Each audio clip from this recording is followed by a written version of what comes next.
David, it's being called the greatest buried treasure find ever in the United States. What was it like to be involved with finding this collection? I can't compare it to any other experience in my life, and I don't think I'm ever going to have any experience that comes anything close. I mean, one day I sat down at a table with a family, and they had some gold coins, and that's what I knew. And so we sat down, they pushed a little box of 18 coins across the table to me. They were all individually baggied, and I noticed they had dirt on them. And I pulled out a $20 gold piece from 1890, covered in dirt. But there were some areas that were exposed, and I looked and I said, man, that's like a superb gem. That coin looks like it was struck yesterday. I was sort of dumbfounded and finally looked across the table and I said, well, how many of these are there? And these people kind of whispered to one another and said, well, we have 1,400. And this is the moment every coin dealer dreams of. I mean, I would never dare dream of this. I get excited when I find one cool coin. And, they said 1,400, and it was as if I could imagine the deal as it is today in my head. I'd seen that one coin that obviously was in wonderful condition. One of the other coins that was in that group was an 1875 CC10 that's now in an AU55 holder. I could tell that this was something that we'd never seen before. I mean, we've seen the shipwrecks. We know what those look like, and those are pretty cool stories, but everybody I know at some point got in trouble with mom for digging in the garden for buried treasure. That's a human thing to dream about. All of us dream about it. And having the opportunity to handle what is, as we've said, the greatest North American buried treasure find ever, I don't know what I did to deserve it. I didn't do anything to deserve it, but it's just been one of the most wonderful experiences I could ever imagine.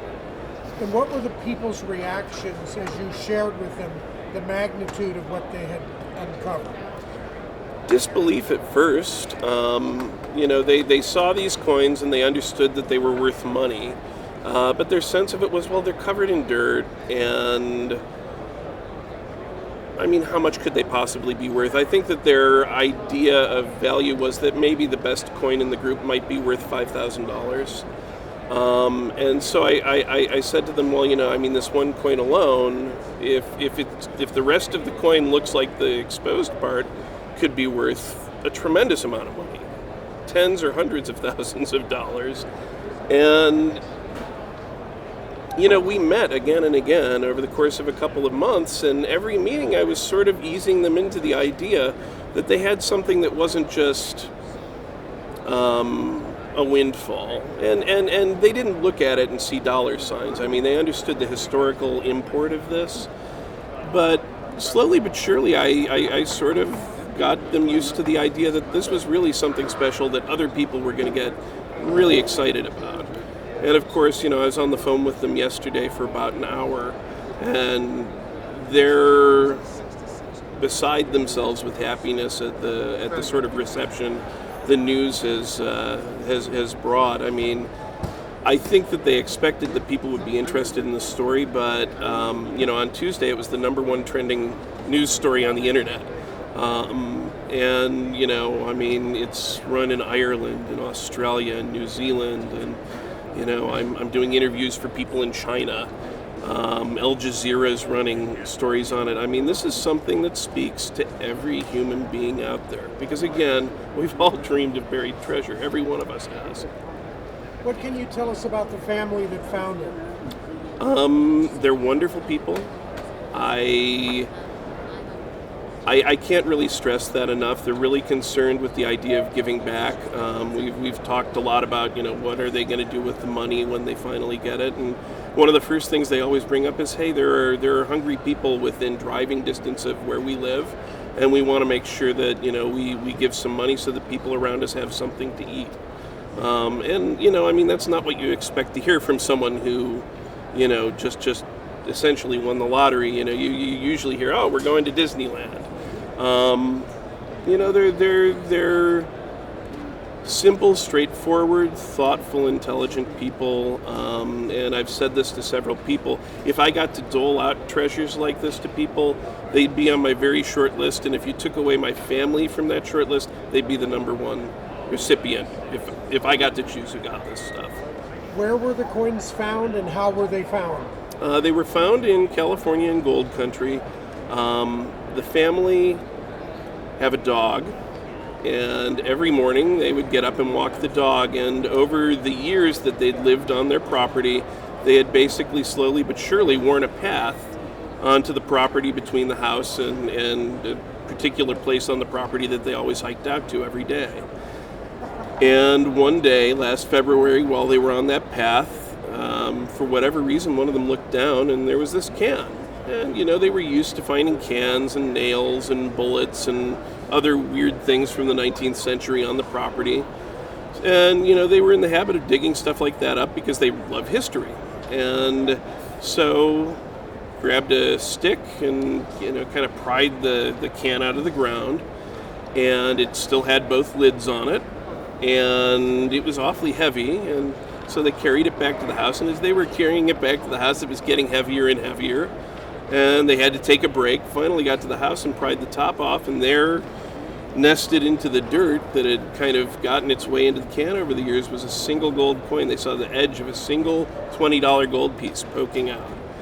And immediately went back up there and dug around, and sure enough, there was another can, maybe a foot and a half over and a foot down in the ground. And so for about 2 weeks, they kept going back to the site and finding more and more stuff. Finally, they found 8 cans after going over the area with a metal detector.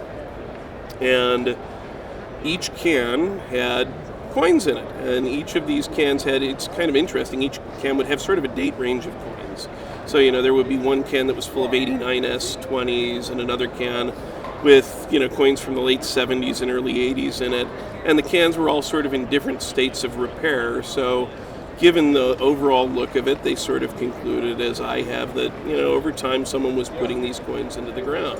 Anyway, they uncovered these 8 cans, brought the material down to their house, and, took the coins out one at a time, bagged them up, put them into a large container, and then thought, well, what do we do? How do we protect this? So the first thing that they did was they dug a hole and buried them again underneath their wood pile. Because what do you do with $10 million worth of rare coins that you just discovered? And, then they began researching, actually, what do you do when you've discovered a treasure? And that's sort of what led them to us. And what are the possibility of there being other buried treasure like this still to be found? Well, I have absolutely no doubt that there are other buried treasures like this. The truth is, in California in the 1800s, if you weren't in a big city, you might not have a bank within 100 miles of you. And there were certainly a lot of people out there in the mining business or selling things to miners who had a lot of gold, whether in the form of nuggets or coins. And, what are you going to do? If you had $10,000, $20,000, $30,000 that you'd earned over a period of time, you're not going to leave it around your house. And if you don't have a bank to put it in, the only logical choice is to bury it in the ground. And, this is, again, pretty typical human behavior. I mean, we dream of buried treasure because we know if we had treasure and there were no other option, we'd bury it. It's pretty simple. So I think, there could be dozens of other finds like this, and someone maybe in the right place at the right time will find another one. I hope so. Tell me your 3 favorite coins. Okay, well, my number 1 favorite coin is the 1890 S20. That was the first coin I saw in the group. It's now in an MS-66 holder, so my impression of it, while it was covered in dirt, was correct. And then, of course, the 1866S No Motto 20 is the star of the show. And other than that, I've got a soft spot in my heart for the 49D5 in the group. It's, it was minted about an hour away from us right now. We're in Atlanta. And it's the magic date, 1849. So I look at that coin, and it's a VF30. It's a humble coin. But, I look at that coin, and I can just picture someone in Georgia in 1849 getting that coin, putting it in their pocket, and traveling across the United States, ending up in the Bay Area, maybe on a wagon train or maybe taking a steamship, and then the adventures that coin had in the Bay Area until, sometime in the 1880s or 1890s, someone decided they were going to bury it in the ground. And I mean, that's a coin that probably has great stories to tell. When and how will the coins be sold? Well, we're going to probably start marketing the coins in May, and a large number of the coins are going to be available on Amazon. We felt that this was the sort of story that was going to bring new people into the hobby, and after a lot of thought, we realized that maybe the best way to do that would be to make the coins very easily and readily available to people who didn't know about the hobby. And so Amazon was a logical choice. I mean, where do I go when I need something and I don't know where to find it? Amazon. I go there, I need to buy books, okay. Vitamins, all right. Socks, okay. And I thought about it and I said, well, that might be a real perfect fit. And then in order to, take advantage of the fact that we're going to have new people looking at coins as something that's cool to collect, we've been able to work out a deal where everyone who buys one of these coins is going to get a free membership, a free 1-year membership in the ANA. And, the ANA is an organization that's really near and dear to my heart. If it weren't for the ANA Summer Seminar, I wouldn't have the job I have today. And, every summer I go back and teach because I remember that, going there as a student was how I met the person who put me in touch with Don when he was looking for a new employee. So it's something that, we think is going to be a win-win situation for the hobby. And, as you know, when these big groups come out, all it does is increase interest and increase the value of this sort of material. There are probably 1,000 new people who will go out and buy one of these coins and go, well, I got one, but now I need more. You know how it is. If you collect coins, it's like Lay's potato chips. No one can collect just one.